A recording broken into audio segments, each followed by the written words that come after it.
This program has been made possible by the friends and partners of Joyce Meyer Ministries. And I'll tell you, if you never give up on God, He will never give up on you. You may have some things that you're working through and it may be taking longer than you hoped it would, but just don't give up.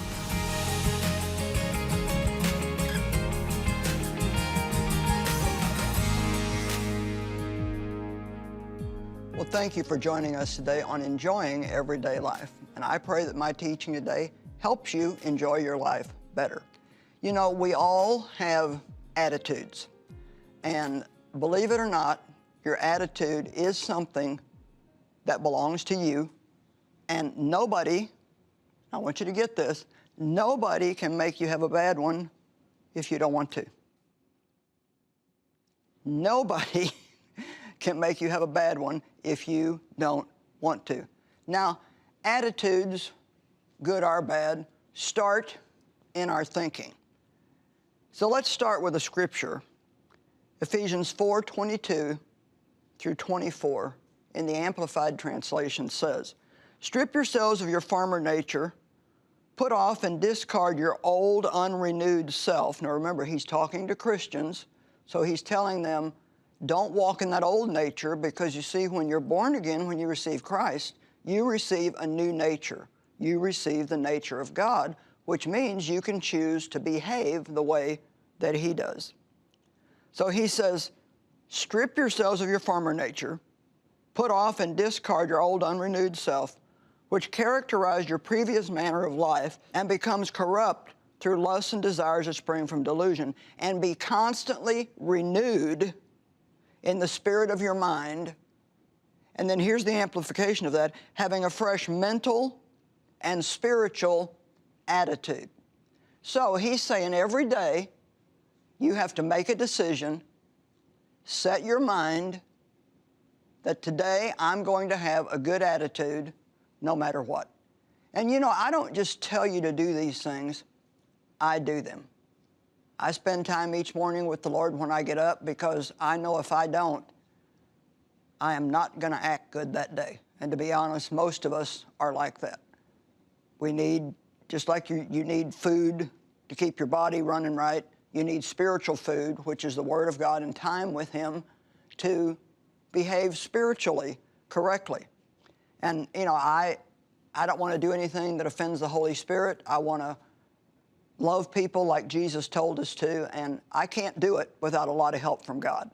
And so I pray every morning that God will help me, that He will strengthen me. I want to enjoy the day. I want to appreciate the things that God has given me. So I specifically set my mind, today is the day the Lord has made. He's given me another day to live, and I want to enjoy this day and have a good attitude. Help me treat people good that I'm with and make them feel good, and just whatever comes to my mind. So the main thing I want to get across is that you have to set your attitude and determine that you're going to have a good one in order for that to happen. Now, this may be helpful. An airplane has something called an attitude indicator. It's an instrument that's actually called an attitude indicator. Now, you would think it would say an altitude indicator, but it says an attitude indicator. And I'm going to read you what it says. Airplanes have an instrument called the attitude indicator. It shows the position of the plane to the horizon. The horizon represents normal or average. When the airplane is climbing, it's said to have a nose-high attitude. And when it's diving, it is said to have a nose-down attitude.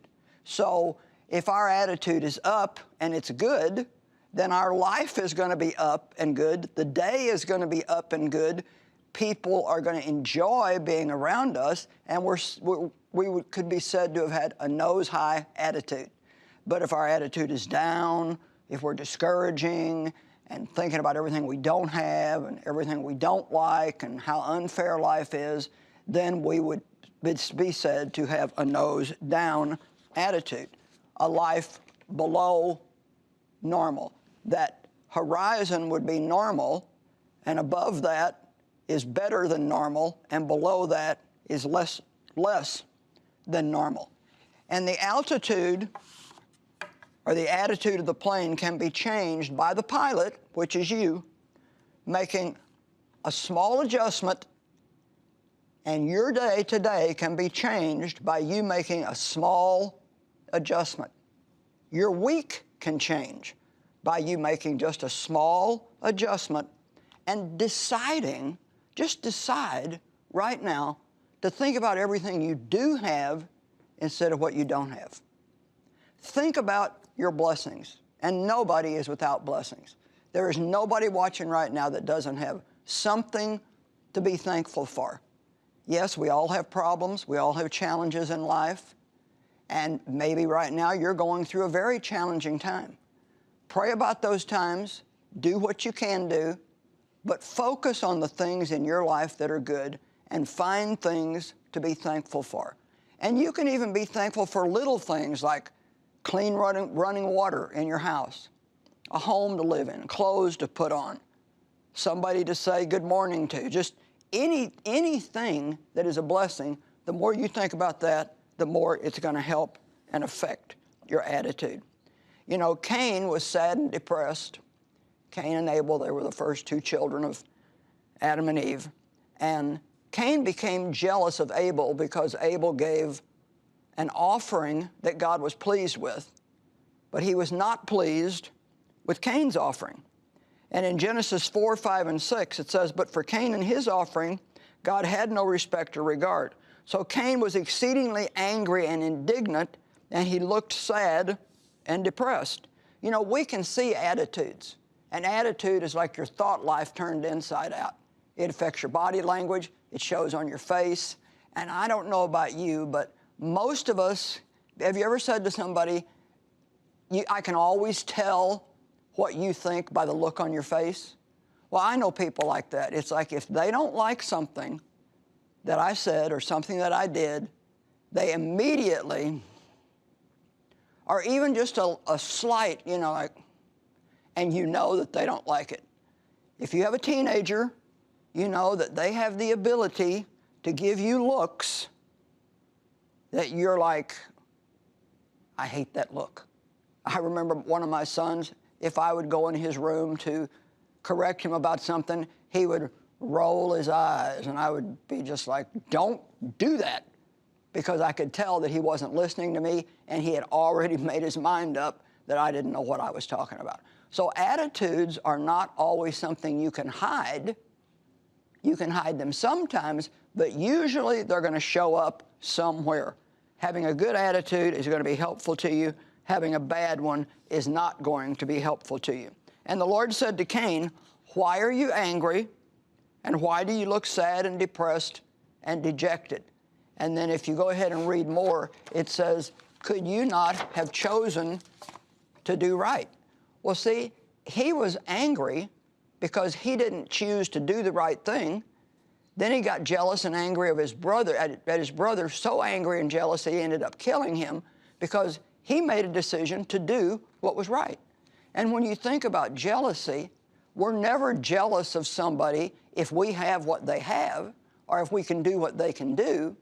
Many times people are blessed because they've made right decisions, and another person may not be blessed because they've made bad decisions, but everybody has a choice to make right decisions that will bring blessings into their life. So there's no point in having a bad attitude towards somebody who made a right decision when you can also make a right decision yourself.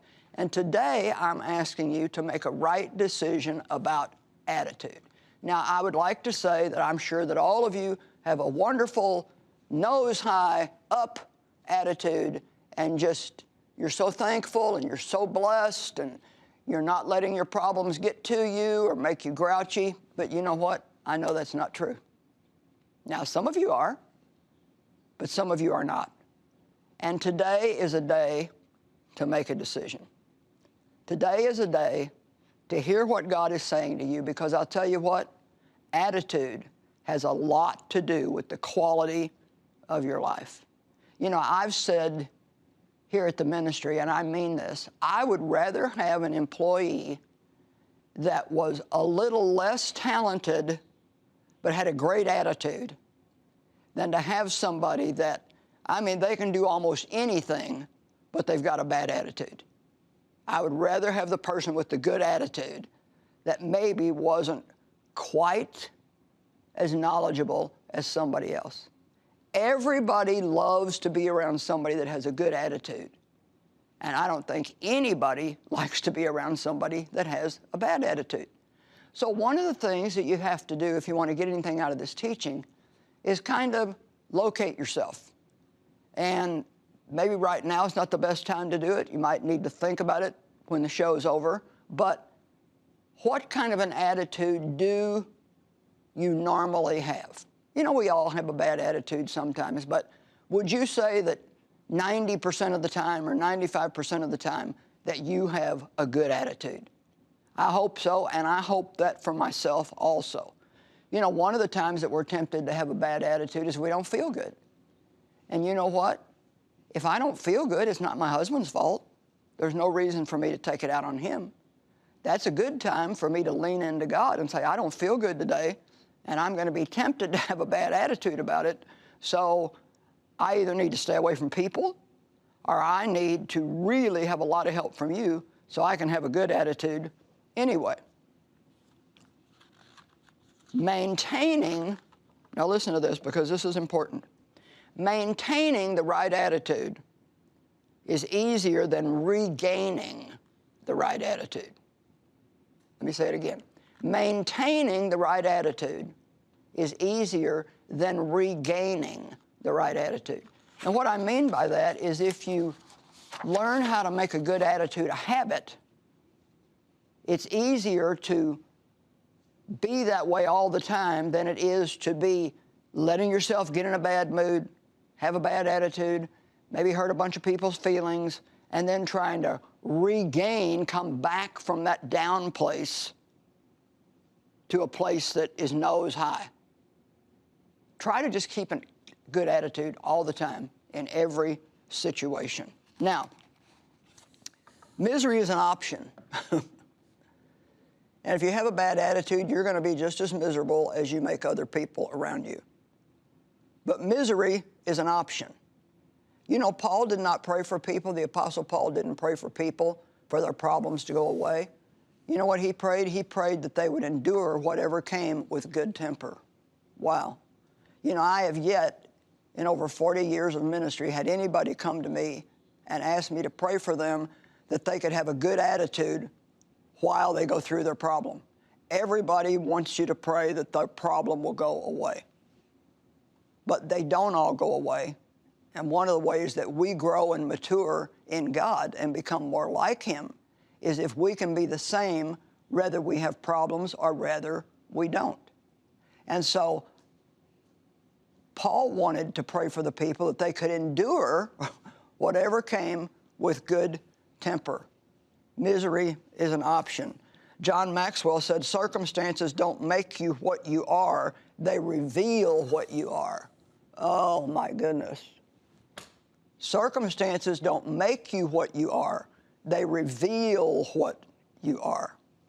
I always say, you never know, no matter how good an orange looks on the outside, you never know how juicy it is until you cut into it or you squeeze it. Well, you know, when it comes to the fruit of the Spirit, we never know exactly how we're going to act until our fruit is squeezed, so to speak, until there's a little pressure put on. We can think that we're patient, but we don't really know that we're patient until we see how we behave while we have to wait. We can say that we love people, but we don't really know how much we love people until all of a sudden there's a choice to be made and I have to choose, am I going to do what's better for me or am I going to do what's better for the other person? You know, there are some keys that I think are good to remember. First of all, realize that the rough weather that you're in won't last forever. Robert Schuller said, the good news is that the bad news can be turned into good news when you change your attitude. How about if I say that again? The good news is that the bad news can be turned into good news when you change your attitude. You know what I say? this too shall pass. Always realize when you're having rough weather that it won't last forever. You had other problems in the past that you made it through, and you thought then you wouldn't make it through, and maybe you wasted 10 days having a bad attitude, and you could have had 10 pleasant days while God dealt with the problem. You know what? It's perfectly okay for you to be happy and enjoy your life while God deals with your problems. You know, I don't want anybody to think that you have to be miserable because you have a problem. You don't have to worry about your kids just because you have teenagers and don't maybe always understand them. You can pray about the situation and then turn it over to God. You know, praying about things and then worrying doesn't really do any good. We need to pray about them, cast the care on God. So one of the things that I say when I have a problem that helps me, and I usually say it out loud and sometimes several times a day, this is not going to last forever. And I also like to say, this is going to end well. I don't know how it's going to end, but I know it's going to end well. I wish I could see all of you right now and ask for a show of hands of how many of you have to make a decision to have a good attitude. You know, a bad attitude just sneaks up on you if you don't decide to have a good one. I always say you can catch the flu, but you can't catch good health. Well, it's the same way. You know, you can't just catch a good attitude. You can catch a bad one because the enemy will sneak up on you. And I guess as human beings, that's just kind of the way we drift without God to help us. And so we have to learn to listen to the Holy Spirit on the inside of us and let Him show us when we're starting to have a nose-down attitude and get us back to having a nose-high attitude. Here's another key that I think is helpful. Don't make major decisions during the storm if you can avoid it. When you're going through a difficult time in life, it's not the best time to make decisions, especially if they're really important decisions.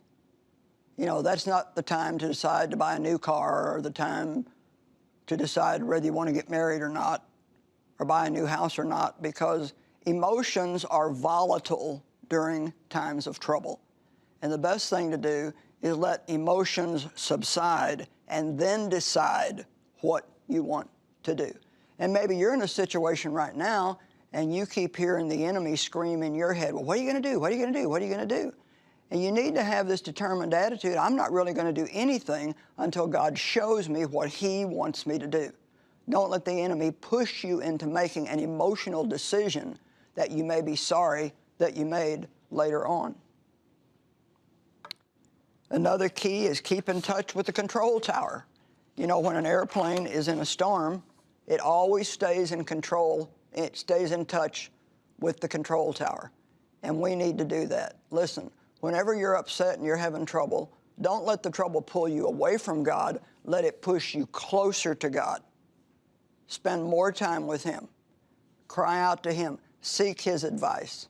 Don't just withdraw into a corner and feel sorry for yourself.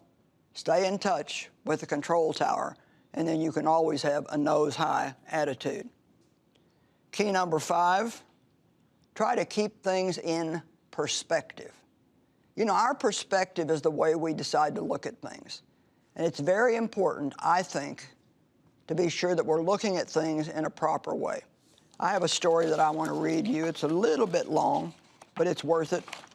And it makes the point that I think you'll really understand.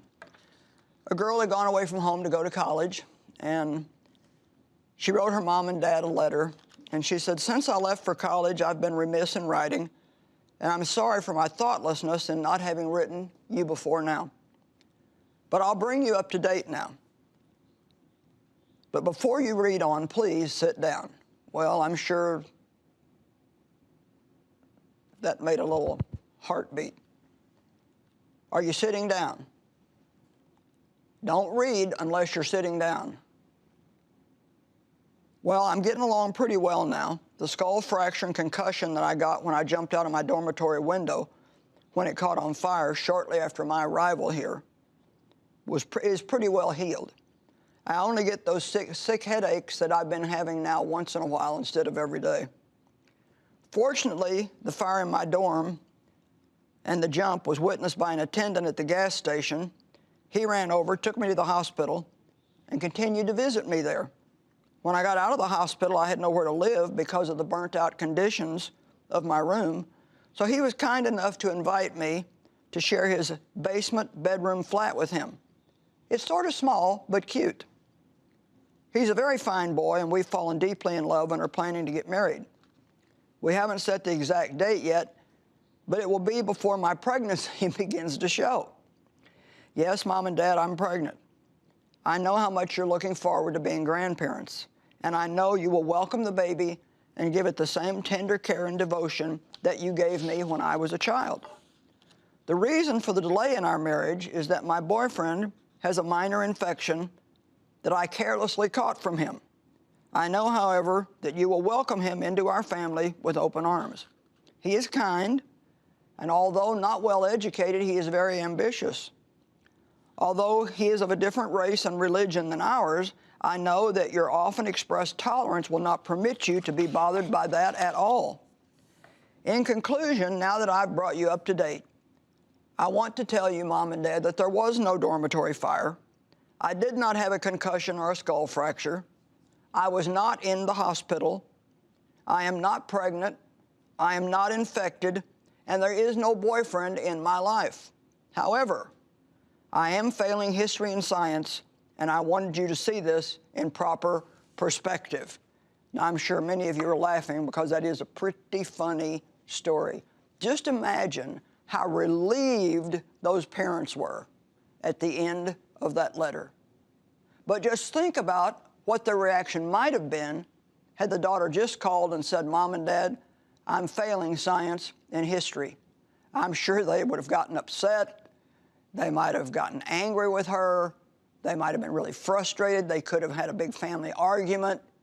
But now, when she told them this other wild story first, they turned out being relieved. And you know, really, when you have a problem in your life, when you have a storm in your life, you can always think like this. Well, I wish this wouldn't have happened, but it could have been a lot worse. I had a situation not too long ago where I was going somewhere and I wanted to get there at a certain time, but it looked like I was going to be just a little bit late. And I was frustrated about it. And lo and behold, as we went down the highway, we noticed a situation where like 45 seconds before we arrived at that spot on the highway, there had been a major, major accident that looked like there was probably some deaths involved. And God used that to cause me to realize that had I left when I wanted to leave, I might have been the one in that accident. But our times are in God's hands. And sometimes He will block you from being able to do exactly what you want to do, because even though you don't know it, He's saving you from some kind of future pain. And so let's always have a good attitude and trust God that He's always doing the best thing for us. Being positive doesn't mean that we deny the existence of problems or difficulties. It means that we believe that God is greater than our problem. I was talking to a lady one time in a coffee shop out of town, and she recognized it from being on TV. And right away, she wanted to start telling me all of her problems. And she said, you know, Joyce, life has just been really hard for me. She told me several things that had happened to her, and then she said, to be honest with you, Joyce, life has just thrown me under the bus. And right away I said, you know what, honey? It threw me under the bus too, but I decided to get out from under that bus, pick myself up, and learn how to drive that bus. And you know what? That's an option you have to do today too. Maybe you've had a lot of bad things happen to you in your life. Maybe you would be a person that says, well, I'm just not lucky. Well, I don't think that when we're dealing with God, it's good luck or bad luck. It's faith or no faith. It's trusting God. It's believing the promises in the Word. And I'll tell you, If you never give up on God, He will never give up on you. You may have some things that you're working through, and it may be taking longer than you hoped it would, but just don't give up.